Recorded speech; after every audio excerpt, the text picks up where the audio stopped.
Señoras y señores consejeros y representantes, está a su consideración el proyecto de acuerdo. Si ustedes me permiten, les ruego me concedan el uso de la palabra. Hace 25 años, el dinero invertido en las elecciones era uno de los principales problemas de la competencia democrática en el país. La desigualdad en el acceso a los recursos públicos y privados, así como la falta de transparencia y de herramientas para que la autoridad electoral siguiera la huella del dinero invertido en la política, vulneraba en esos tiempos la equidad de las contiendas. Ejemplo de ello es que, con base en los datos de la primer ejercicio de fiscalización de las campañas realizado en el país por el Instituto Federal Electoral respecto de las elecciones celebradas en 1994, un solo partido, el partido entonces gobernante, erogó el 80% del total de los recursos ejercidos por todas las fuerzas políticas en la contienda presidencial. Claramente, en los que las elecciones eran legales en aquella elección, pero profundamente inequitativas. Transformar esa situación fue una demanda de la sociedad, de los partidos, e incluso fue reconocida por el candidato ganador en esos comicios presidenciales. En pocas palabras, nuestra transición a la democracia necesitaba nuevas condiciones para la competencia y particularmente un modelo de financiamiento que estableciera un piso parejo para las contiendas comiciales. De ahí la importancia de la reforma de 1996, en donde se sentaron las bases del financiamiento público que en sus ejes fundamentales todavía hoy están presentes. Dicha reforma no solo consolidó la autonomía constitucional de la autoridad electoral, un activo que debemos preservar, y excluyó de manera definitiva la intervención del gobierno en la organización de las contiendas, sino que fortaleció el modelo mixto de financiamiento de la política. Se estableció, en primer lugar, una fórmula que transparentara. En aquel entonces la fórmula ha cambiado, la fórmula era distinta, pero la esencia era la misma. Desde los inicios del proceso electoral, el dinero que recibiría cada partido para gastos ordinarios y de campaña. Se establecieron además topes para el financiamiento privado renovados y se determinaron las fuentes que podrían aportar lícitamente recursos para las contiendas electorales. Este modelo para financiar la política, vigente en sus grandes ejes hasta la fecha, garantiza el predominio del financiamiento público en las elecciones, inyecta certeza sobre las cantidades de dinero que se podrán ejercer en ellas, sobre la parte fundamental, la del financiamiento público, y de manera especial ha logrado impedir que los intereses personales o de grupo que gravitan en torno al dinero privado distorsionen la competencia electoral que, por definición, debe transitar en condiciones de equidad. Las aportaciones de aquella reforma para el establecimiento de un piso parejo en nuestras elecciones están a la vista de todos. De entonces a la fecha, lo que cambió fue el modelo, la fórmula de cálculo del financiamiento, que en la reforma de 2007 estableció las coordenadas que hoy, una vez más, la autoridad electoral está aplicando puntualmente, porque es una fórmula, como ustedes saben, establecida en la Constitución. Creo que ha quedado ya bastante claro que los montos que aprueba este Consejo General derivan de la aplicación que esta autoridad electoral debe hacer y no puede dejar de hacer de una fórmula de cálculo establecida en la Constitución y fijada hoy en la multiplicación del corte a finales de julio, del año de que se trate, del padrón electoral, del número de ciudadanas y ciudadanos inscritos en el padrón electoral, por un porcentaje hoy de la hoy UMA, es decir, el 65%. Las aportaciones del financiamiento público a la política son evidentes, como decía. En 2 décadas nuestro país ha cambiado significativamente.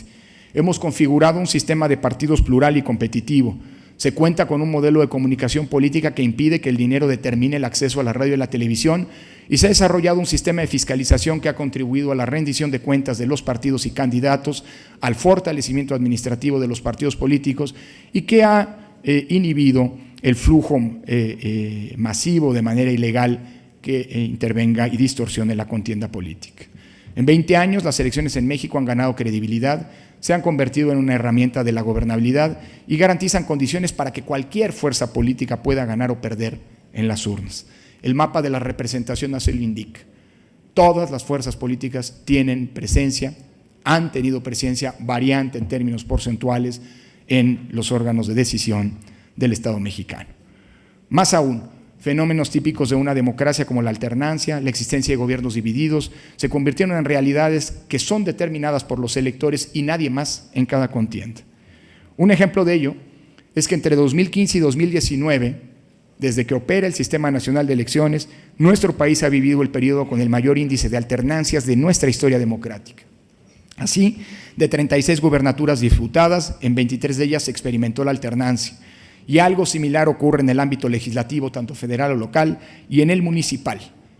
Hoy el índice de alternancia ronda el 60% y eso habla de un sistema de partidos vigoroso, fuerte y competitivo.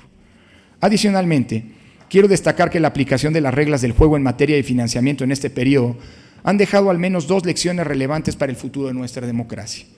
La primera es que el dinero es indispensable para las campañas, pero no es determinante para el triunfo en las urnas.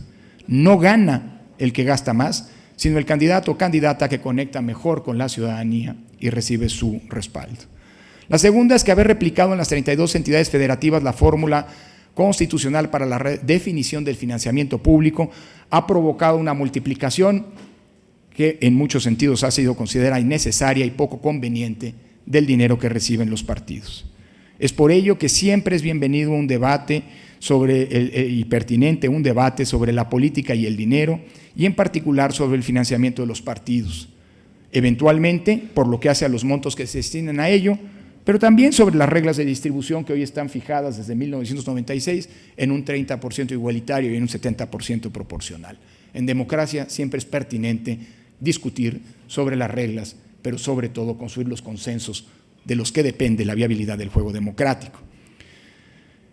Pero en esta discusión creo que es importante nunca perder de vista lo central en esta materia, que no es un tema de costos, sino de las condiciones de la equidad de la política. No entenderlo así es poner en riesgo lo que hemos construido. No se trata solamente de acordar una cifra para eventualmente fijar, subir, disminuir el monto del financiamiento público que reciben cada año los partidos políticos. Se trata de revisar lo que la historia nos ha enseñado en relación con el financiamiento de la política y el pluralismo. Estoy convencido que un sistema democrático debe garantizar que el acceso al financiamiento contribuya a la equidad y no que la distorsione. Probablemente el modelo de financiamiento derivó en excesos con la reforma de 2014, pero nadie puede negar que ha contribuido a que todos los partidos puedan perder o ganar el poder político en las urnas. Creo que es pertinente siempre escuchar el llamado de la sociedad, pero sin perder de vista la idea fundacional de nuestro sistema electoral, que el futuro de nuestro país, como el de cualquier democracia, es responsabilidad de mayorías y minorías, y éstas deben construirse a partir de un juego equitativo ante las urnas.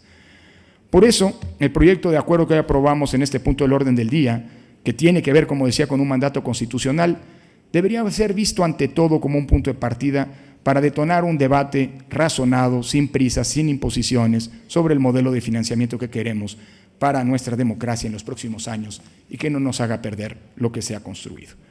Está a su consideración el proyecto de acuerdo, por supuesto.